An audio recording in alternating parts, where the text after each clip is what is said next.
Hello friends, welcome to my YouTube channel, and in this video I am going to show you how you can convert a Word file into PDF. So before we start the video, please don't forget to hit the like and the subscribe button. It really helps my channel grow.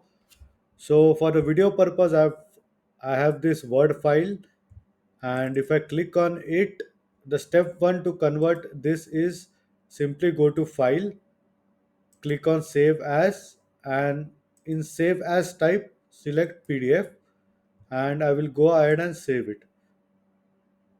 So now if I go and check on my desktop, there is a PDF file which has been converted now.